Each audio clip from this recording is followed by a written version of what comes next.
All right, Coach, thank you for joining us. We will get started with questions right away.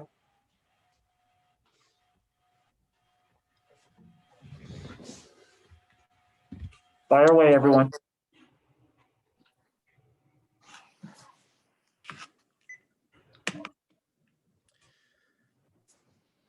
Playing UNLV, I know this game means a lot to the fans. You've been in a ton of rivalries in your career. I guess, what did you learn maybe about the rivalry, with the games last year and just maybe how important these games are to the fan base? Yeah, obviously, in-state rivals, and you always enjoy that. I've been a part of things like that in all 6 stops, plus as a player. So it just puts an extra enthusiasm on it. Unfortunately, there's no fans in the building, so you don't get to go home and home.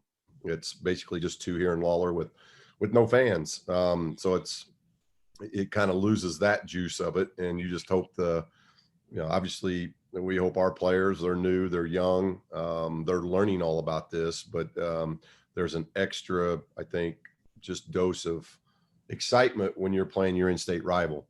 It doesn't mean we want you to play any differently. It's just there's special meaning to it. There just is, whether you're a coach like myself who doesn't try to put more emphasis on one game over another.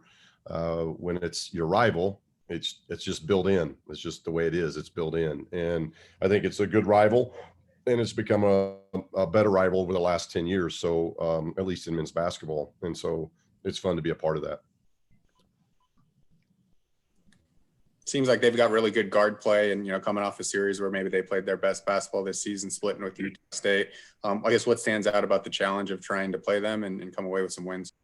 Well, Hamilton and Jenkins are special. So it starts, I think, with those two. Those are really good guards.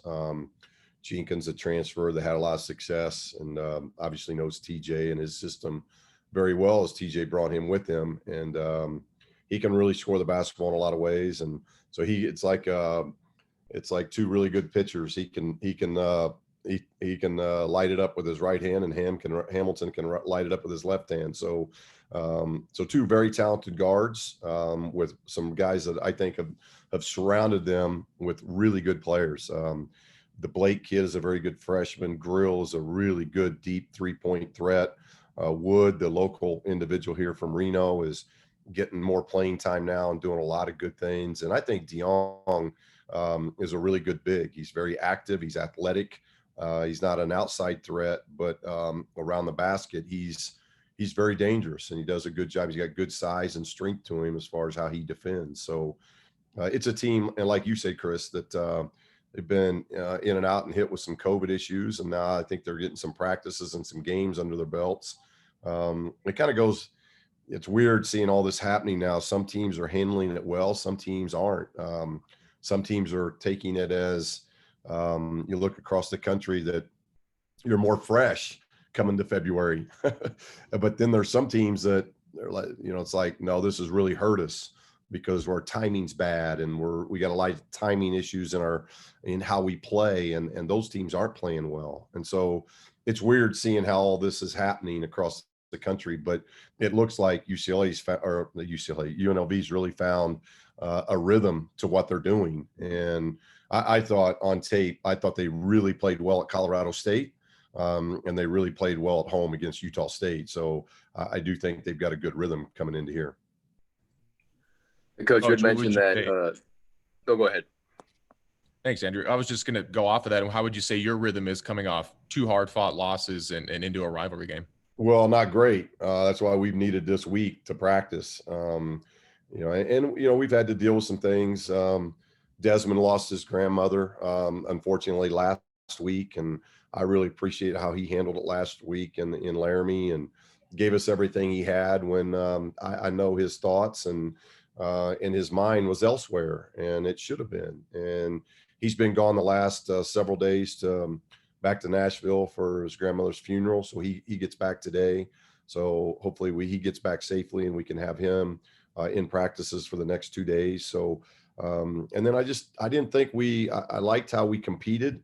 It's just by far the worst 20 minutes defensively we've had since I've been here. And I haven't been here long, but as I told the team, I don't know if I've had a a team have a 155 defensive efficiency, give up 59 points, and get scored on 28 out of 40 possessions ever in a 20-minute game.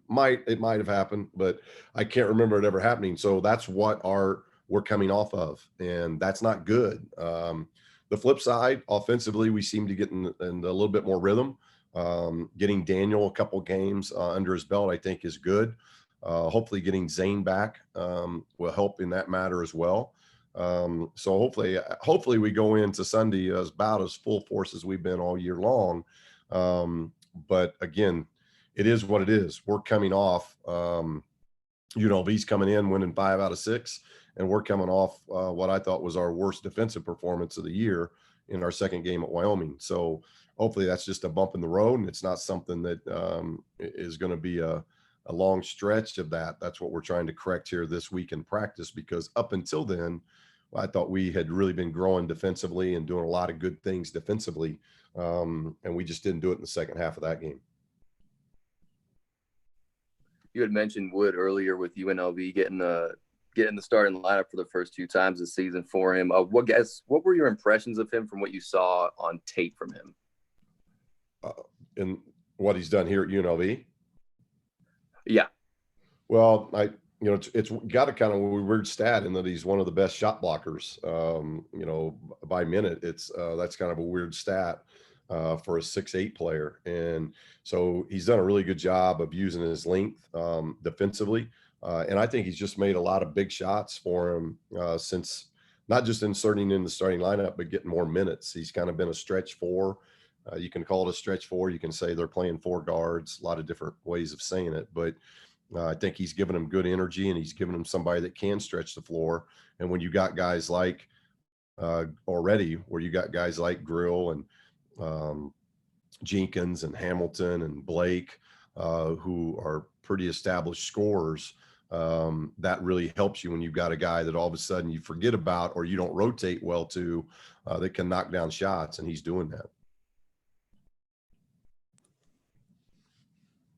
Coach, this will be I believe your one and only 4-game homestand of what's obviously a weird season. Have you thought about that at all, or is that looking a bit too far ahead at this point? Will it just be nice to unpack the suitcases in a sense?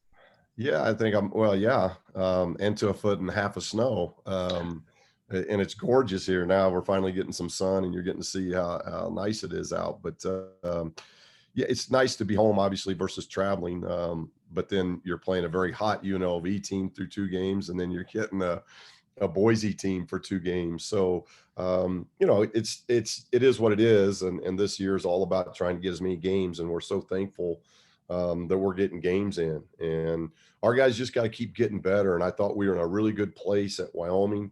I thought we started seeing stages of what our offense could look like in both of those games, more so in game 2 than game 1. And I thought we were okay defensively in game 1. If you look at our goal board, I don't have that in front of me, but our goal board, I think we almost had half of our goals in both of those games. So they were close losses, but we didn't stay away from the runs. And that's something that we've really been talking about our team about. Is I thought in the Wyoming series, we just gave up long, big runs, and you can't do that. It's like we still have that mindset of, oh, we didn't know it was a 12-0 run. you got to figure that out. We got to know that it's a 6-0 run. And that's youthfulness that we just got to continue to work on away from home. And I just didn't, there were things in that Wyoming series that to me, it wasn't our identity. Now I give them credit. They played extremely well, in my opinion. They shot the ball well. They did a lot of good things in both of those games. But with that said, we took a step back, and now we got to take a step forward if we think we're going to have a chance in this next series against UNLV. Sounds like you anticipate Zane playing. I guess what did you miss from him not being able to play the last 3 games?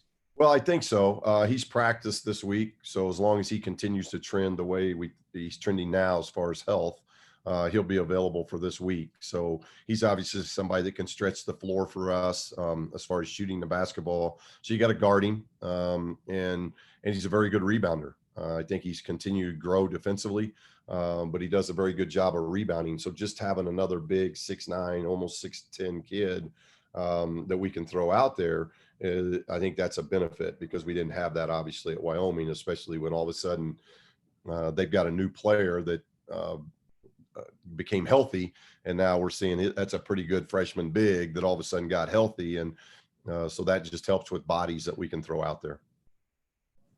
You guys announced the addition of Will Baker, and I know you had a comment in your press release, but what do you like about his skill set in your offense that you guys like to play? And does he compare to any of your guys that you had at UCLA or previous stops? He reminds me a little bit. He's a taller version of the Ware twins that we had at UCLA. He's more mobile than Tommy Welsh that we had at UCLA. But he's 7 foot lefty that can, I think what he really does well, he runs the floor well for a big, but he's a great passer. So when you get a 7 foot big that can really pass the ball, there's so much that you can do with that. He's got great hands, great feet. He can shoot the ball. He's a 3-point threat. He's got really good skill set in the post. So I think he's somebody that's going to really add to our, he's a top 40 recruit coming out of high school. He's somebody that I think's a huge piece of our puzzle moving forward and what we're trying to build and build around just because of his skill set. He has again, great feet, great hands, can score it inside out. He's going to end up being a really good defender. So I think that's a huge get for us, a big piece of what we're trying to put together. I know a lot of basketball has kind of gone away from like 7-footers. Everybody wants to shoot threes, but I mean, you got Warren, you got KJ. What is it about, playing kind of more traditionally, just in terms of having two big bodies on the court, do you like? Well, I think Warren gives us, and Warren is really playing well. I thought the positive coming out of Wyoming was his play, and we're seeing that this week in practice. His confidence is growing. He's really just at the tip of what he's going to be. That's a 7 foot guy that can really run the floor. I think he's going to end up developing into a great shot blocker, a great offensive rebounder. We saw him doing that. He's getting more comfortable hitting the offensive glass. Did that in the Wyoming series. We're going to need more out of that. He's showing his athleticism and his activity. He's running the floor. And Will can do those same things. Will can shoot the ball from deep a little bit better right now. Warren a better athlete, and yet I think Will really runs the floor well as well. And KJ somebody that we're really trying to develop to be more of a stretch guy too. So having those three guys of size, you're looking at 7 foot, 6'10", 6'10" and a half. We've got three guys there now moving forward that we've got a lot of flexibility of how we can play. We can go big, and we can also put 4 guards out there with one of those guys at a time as well. So it gives us a lot of flexibility, and I like the development we're seeing in KJ and Warren. And I know an awful lot about Will just from recruiting him when I was at UCLA. I know Coach Leon Rice went public last week with wanting to trim down the Mountain West tournament field to avoid maybe potential COVID issues. I don't know if you heard those comments, but what do you think just about maybe changing the Mountain West tournament format? Would you be for that or against that this year? Yeah, I'm not to there yet, Chris. I spoke to Leon, and obviously every coach has different feelings about it. And obviously Leon and maybe some others in the league that are at the top of the league maybe feel that that's best for the league. I'm not there yet. And the reason why I'm not there yet, we went into this season and it was about the student athletes. We were all cheated out of a postseason last year. We had no postseason. And for a greater part, these kids have been cheated out of a non-conference. We were supposed to go, nothing against Lincoln, Nebraska, but we were supposed to do an MTE event in the Cayman Islands. And we go to Lincoln, Nebraska for 2 games, not really a tournament. It was really just, you play 2 games. There was no winner of a classic or anything of those matter. And we've had a reduced non-conference schedule. And then we came up with a conference schedule to try to put together to where we could get the most games played for our student athletes. That's why we went to this 2-game series. And to date, it's worked. I don't know how to say it's going to work for the whole year, but as we get close to February and you look at leagues around the country, Oregon's hardly played. There's teams in the Big Ten that have hardly played. We're one of the leagues that we've only got a couple of teams that are a little bit behind, that we still have that week at the end where they can catch up. So I guess I understand the net. I understand what is best for us getting multiple teams in, but to me, it's still too early. To me, I haven't seen everybody play enough games. A start, if you're 8-0, 10-0 at the midpoint, or you're 8-2, or you're 6-4, or whatever it may be, still, who are the opponents you've played? Have you played the bottom of the league? Have you played the top of the league? Have you played more home games than road games? I'm just not willing 8 games in to say, hey, let's change everything, because I think the top and the bottom, there could be some shifting. You just don't know. And maybe middle becomes top shrinks to the middle. You just don't know those things. I think there's got to be more games that have been played. And then going back to the student athlete, if you're in the bottom of the league right now and all of a sudden there's no conference tournament, why are you playing? I think you're going to have teams opt out, and now that's going to affect scheduling the whole month of February.